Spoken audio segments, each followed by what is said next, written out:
Like money, motherfucker. Money be green. Money feel like money. That shit look green to you? What happened? I was laughing because I wanted to say something about chalupas at the end, and I was like, "Wait, he's too serious about this." So I'm not going to say anything about Taco Bell chalupas or Fiesta potatoes or nothing like that. So people watching the video portion of this are going to be hella confused, but we were just talking about nacho fries and other things because look, this is the fun boxing show.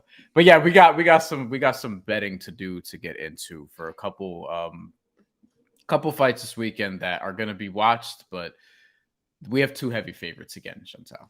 Yeah, and before we get into this, if you like the video, if you like the content, hit that like and subscribe button. Also follow us on our social media channels. But let's get right into it. Bryan Fonseca's fellow Puerto Rican is fighting this weekend, y'all. Edgar Berlanga is a minus 1350 straight up on the money line.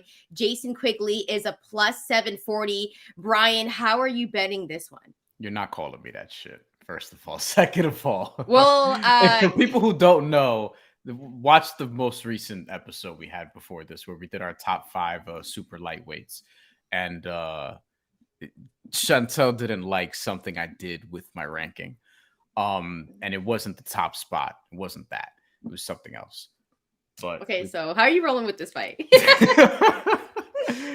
Which one are we talking about first? What did you say? Edgar Berlanga is a minus 1350 on the money line. Jason Quigley, plus 740. Listen, Edgar Berlanga is one of the more fascinating sort of up and comers, if you still want to call him that, in the sport today. Just from the standpoint of like, I could make a convincing argument if I wanted to, that there's no undefeated contender who needs to show up more in the sport.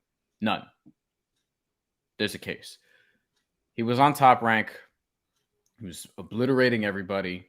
He had the 16 first-round knockouts to begin his career, and he's had underwhelming decision after underwhelming decision ever since. One including Steve Rolls, and he was also knocked down against Marcelo Coceres. And the Steve Rolls fight in particular, this was 2-3 years after Gennady Golovkin put him away in 4, and Steve Rolls won 3 or 4 rounds in that fight, and Edgar Berlanga ended up winning a decision. So leaves Top Rank. This is his first fight. DAZN, Matchroom, Eddie Hearn, all that stuff. A carefully picked challenger in Jason Quigley, who has fought for a title before and was destroyed in 2 rounds, and who was also knocked out by Turiano Johnson in the 9th round earlier in his career. But Jason Quigley is somebody who built up some credibility, fought for a title before, but has 2 knockout losses in his career, 20-2 with 14 knockouts. Carefully chosen. And this is basically like, Edgar, you got to go get this one, bro. Yeah. No, it hasn't had a knockout after that big streak since 2020. Has to get a knockout in this fight. And the odds sort of reflect that that's what they think. And you talked about it. He has to get a knockout. And the thing about it, though, Edgar Berlanga is also coming off of serving a suspension because in his last fight against Alexis Romero Angulo, he bit him. So he served a 6-month suspension. So coming into this one, he has a little bit of possible ring rust, right? Like we saw ring rust with Josh Taylor. So this is the perfect tune-up fight for him. And as Bryan has, implied, it's kind of handpicked because Jason Quigley has been knocked out twice before. Not to say that he isn't a formidable opponent, but this is a guy that Edgar Berlanga should get up and out of there. And listen, his chin is a little bit sus, as you heard Bryan say, dropped in round 9 against Coceres. And he hasn't had a knockout or TKO since 2020. So we're waiting. And the thing about him is, I've always said this about Edgar Berlanga, but I feel like he was kind of set up to fail in a sense that knocking out dudes straight up, 16 in a row. And then everyone's like, you know what? We've seen enough knockouts, Edgar. We need to see you go the distance. And then the dude goes the distance, right? And we're like, okay, he showed us something. He showed that he could fight in championship rounds. And then I admit, no offense to my fellow Canadian Steve Rolls, but he should have got him up and out of there. He should have got Romero Alexis up out of there. Like, the thing about it is, after we saw those 16 knockouts, it's like the criticism kept coming. And now he's had these decision wins. They're still wins. He's still undefeated.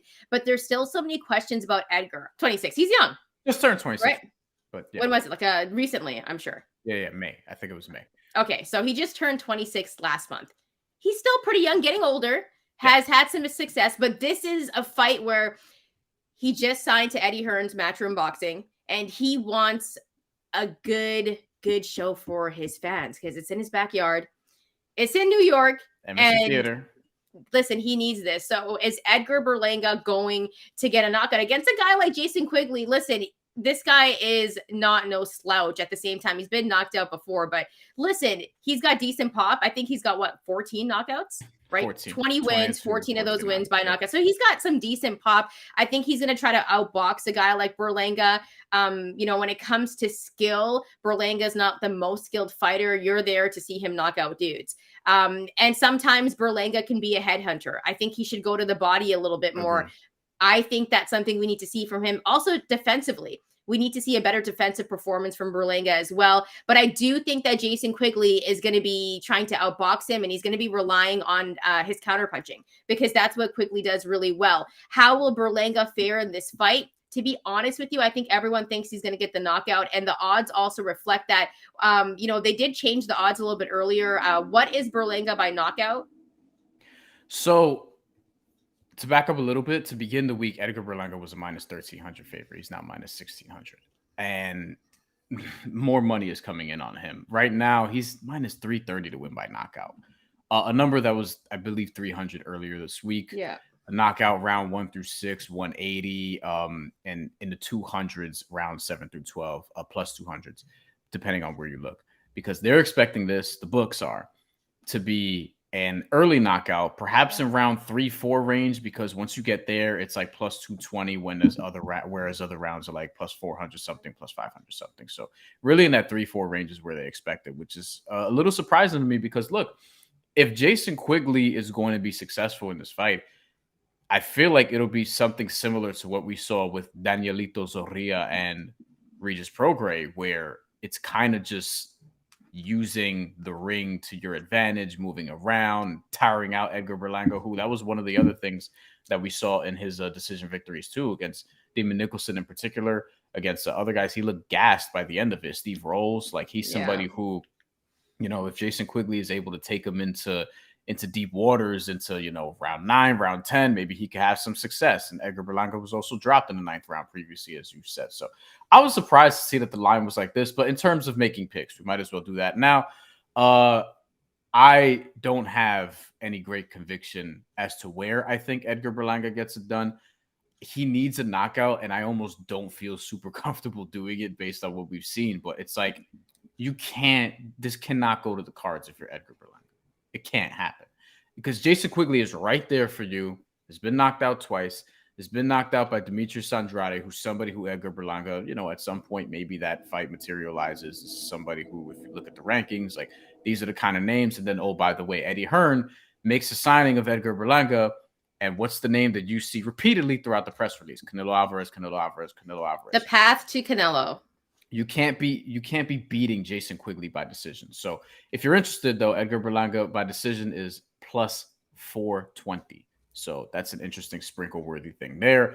But honestly, I do think that it can be early, but I just don't like the odds there at minus 180 to do it between rounds 1 through 6.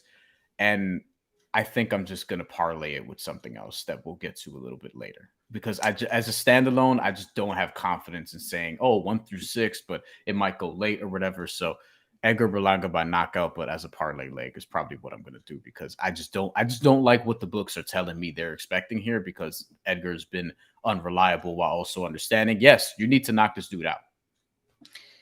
Yeah. Sorry, you were talking for a little while now. I didn't know if you're going to keep on going. Yeah, I don't know if I landed that plane. I'm not going to lie to you. I was like, are you going to keep on going? You know what? I do think Edgar needs the knockout. He really, really needs it. It's in his backyard. He's had a long layoff. There's so many questions about him. However, I'm going to roll with Edgar Berlanga by decision plus 420. I'm taking the value as well. Woo! He's had a 6-month layoff. Has he gotten better? I think there's going to be some ring rust. Jason Quigley has been knocked out before, but it's just the inactivity for a guy like Edgar Berlanga and what we've seen from him in his past fights. So much pressure fighting in his backyard. this is a big moment for Edgar. He knows he's on the path to Canelo. I don't think he's going to lose. He's going to win this fight, but I don't know if he's going to do it by knockout. And maybe I'm tripping. I know there's a big possibility he does do it by knockout, but I just think when you take in all those factors, the 6-month layoff, the suspension, knowing it's the path to Canelo, fighting in New York City, all of this pressure, Fat Joe's going to be there. You know Fat Joe's going to be there. And Tracy Morgan. They're all going to be there. He brings up the stories. That's the thing I love about Edgar Berlanga is he is such an exciting fighter and people want to see him box, right? He's exciting, but we need that knockout from him. I don't think we get it in this fight. So I'm going to roll with him winning by decision plus 420, lots of value there. And yeah, I do think he's going to get the knockout, but if I'm a betting woman, that's where I'm going to put my money on just because that's what we've seen from him. So here at the Mandatory, we want to know how you're going to be betting this fight. Do you think Edgar Berlanga gets the knockout? Let us know. Drop some comments below. Or are you even rolling with the underdog like Jason Quigley? You're going to put money on him? Let us know. Some people might. You never know. There might be some Jason Quigley fans from Europe or something like that. For the YouTube audience, I'll say this because this will act as a standalone clip. This will spoil my next pick for the audio listeners. But what I'm gonna do is Edgar Berlanga, Carlos Adames parlay. Carlos Adames by knockout minus 195. Edgar Berlanga to win between rounds 1 and 6. I'll predict the early knockout, even though I don't feel awesome about it, but he better do it. Minus 180. You parlay those two, that's plus 135. I feel like that's pretty good value for something that should happen. But I also think there's a world where Jason Quigley could actually win this fight by an upset. But we'll talk about that another time. Yeah, maybe after this fight, we'll talk about how Edgar Berlanga's performance was. I think we might have, some content coming out next. Better get it done, Edgar. You better get it done. All right. Well, we're going to